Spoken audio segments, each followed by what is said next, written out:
बहुत लोगों को सूट करता है, बहुत लोगों को सूट नहीं भी करता है, तो उसको पिघलाकर धूप में रख करके हम लोग स्किन पे अप्लाई।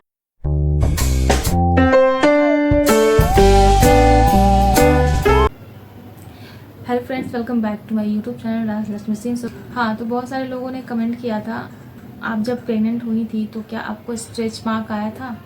तो मैं आप लोग के साथ मैं यही शेयर करना चाहूँगी। तो बिल्कुल स्ट्रेच मार्क सभी को आते हैं, किसी को आता है किसी को नहीं आता है। सभी की बॉडी अलग अलग होते हैं, सभी के स्किन अलग अलग होते हैं, तो वो डिपेंड करता है बॉडी पे, स्किन पे। बहुत लोगों के साथ बहुत कुछ होता है, बहुत लोगों के साथ बहुत कुछ नहीं होता है, तो वो सारे लोगों की बॉडी अलग है, स्किन अलग है। कोई भी लेडी अगर प्रेग्नेंट होती है तो उसको स्ट्रेच मार्क आता ही आता है, किसी को कम आता है किसी को ज़्यादा आता है, लेकिन स्ट्रेच मार्क आता है। ऐसा नहीं स्ट्रेच मार्क नहीं आता है, स्ट्रेच मार्क आते हैं।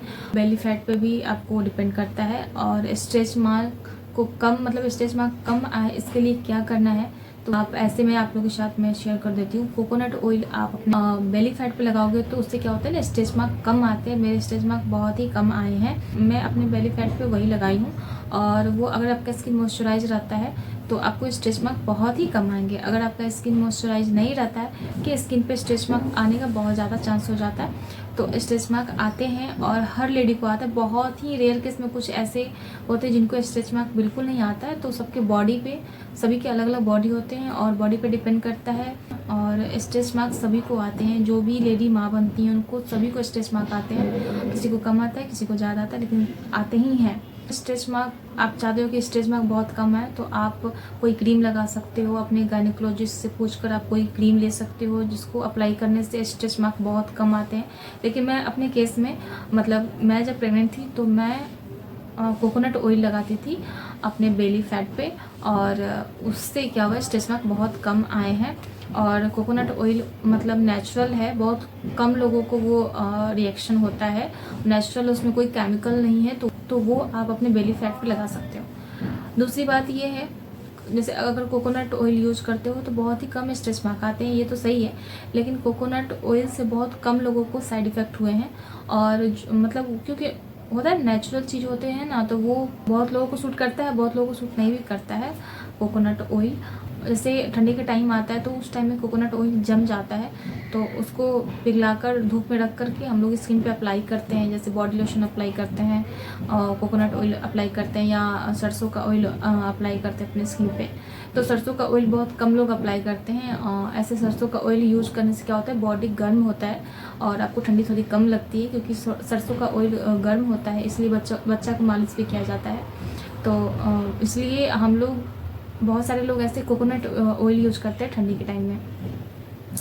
और इसका रिव्यू मैं, फुल रिव्यू मैं शेयर करने वाली हूँ। अब ये देखना है कि इस ब्लॉग के पहले जाता है वो वीडियो, ये बाद में जाता है, लेकिन फुल रिव्यू मैं आप लोगों के साथ में शेयर की हूँ। तो आप ज़रूर देखिएगा और ज़्यादा से ज़्यादा अपना प्यार दीजिएगा। तो ऐसा आप मत सोचो मैं अगर ऑयल यूज़ करूँगी, मतलब जैसे मैं कोकोनट ऑयल के बारे में बताई हूँ, तो ऐसा नहीं है कोई भी चीज़ आप यूज़ करोगे तो ऐसा नहीं है कि आपको एकदम से आएंगे ही नहीं। कोई भी प्रोडक्ट आप यूज़ करो तो ऐसा नहीं है कि आपको स्ट्रेच मार्क आएंगे ही नहीं, तो ऐसा बिल्कुल भी नहीं है। स्ट्रेच मार्क आते हैं, आप कोई भी प्रोडक्ट यूज करो आते हैं, कम आए ज़्यादा आए वो अलग बात है, लेकिन प्रेगनेंसी में स्ट्रेच मार्क आते ही आते हैं, तो ऐसा नहीं है।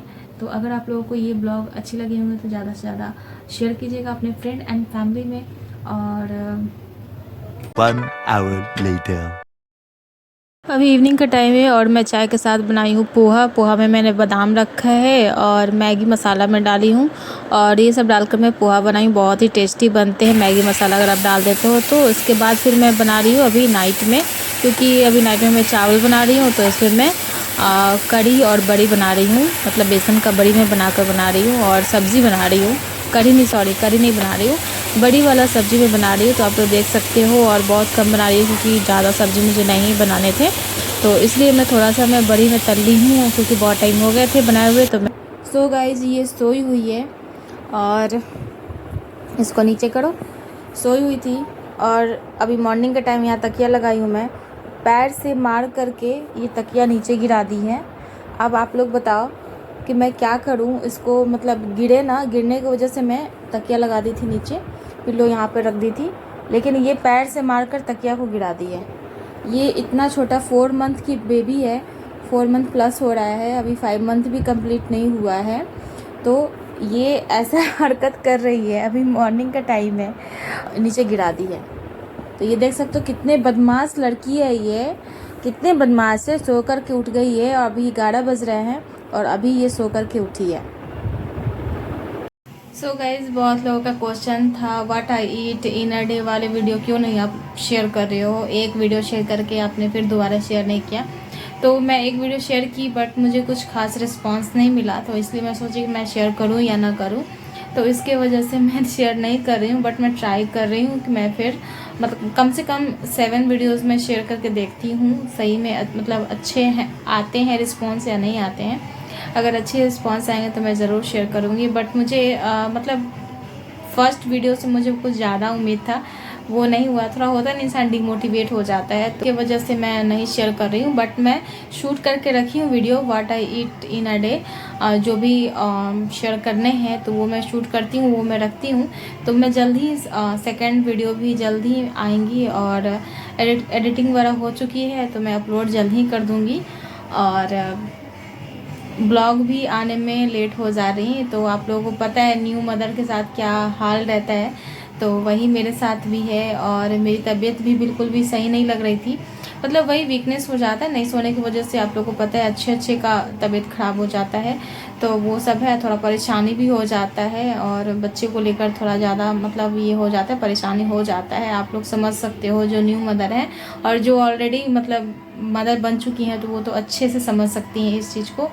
तो ये सारी बातें हैं। और अभी दोपहर का टाइम है, बेटी मेरी सोई है, अभी जस्ट सोई है, 10-15 मिनट हुए हैं सोए हुए।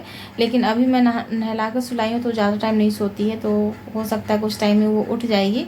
तो इसलिए मैं सोच रही हूँ कि ये वीडियो मैं एडिटिंग वगैरह करके मैं जल्दी से अपलोड कर देती हूँ, नहीं तो फिर नहीं कर पाऊँगी और वीडियो आने में बहुत ही लेट हो जाती है। कल एक वीडियो मैं शेयर की थी बट उस पर कुछ खास व्यूज़ नहीं आए हैं। और कभी कभी मैं शॉर्ट्स वगैरह अपलोड करती हूँ तो उस पर व्यूज़ आते हैं, और कभी कभी ऐसा हो जाता है बहुत अच्छे शॉर्ट्स भी रहते हैं तो उस पर व्यूज़ नहीं आते हैं। तो थोड़ा मतलब ये हो जाता है मैं शेयर करूँ या ना करूँ। और जब भी मैं ब्लॉग शूट करती हूँ तो बैकग्राउंड नॉइज़ आने लगता है, कुछ ना कुछ होते रहता है। तो अभी किसी बगल में घर में काम हो रहा है तो वो बैकग्राउंड नॉइज़ आ रहा है, तो आप लोग को सुनने को मिल रहा होगा, हंस रहे होंगे आप लोग। और अभी फिर से आज माता रानी का जागरण है, तो हो सकता है कि अगर मैं जाऊंगी तो मैं ज़रूर आप लोगों के साथ ब्लॉग में शेयर करूंगी। और नहीं जा पाई, अगर बेटी मतलब सो जाती है या फिर देखती हूँ मैं, अगर बाय द वे नहीं जा पाती हूँ तो आप लोगों को ब्लॉग देखने को नहीं मिलेगा। तो देखती हूँ अगर टाइम मिलेगा तो मैं जाऊँगी। और क्योंकि छोटा बच्चा है तो छोटा बच्चा को छोड़कर जाने में नहीं बनता है। और उस टाइम पिछले बार था वो नीचे ही था, मतलब मैं जिस फ्लैट में रहती हूँ उसके जस्ट नीचे ही था, तो इसकी वजह से मैं गई थी। लेकिन अभी थोड़ा सा डिस्टेंस पे है तो जाना पॉसिबल नहीं हो पाएगा। ऐसे मैं देखती हूँ, जाऊँगी तो मैं ज़रूर आप लोगों के साथ ब्लॉग शेयर करूँगी। सो फ्रेंड्स, इस ब्लॉग को करती हूँ यहीं पे एंड, और मिलती हूँ मैं नेक्स्ट इंटरेस्टिंग ब्लॉग के साथ। और इस ब्लॉग को ज़्यादा से ज़्यादा प्यार दीजिएगा, शेयर कीजिएगा अपने फ्रेंड एंड फैमिली में। मिलती हूँ मैं नेक्स्ट ब्लॉग के साथ। बाय।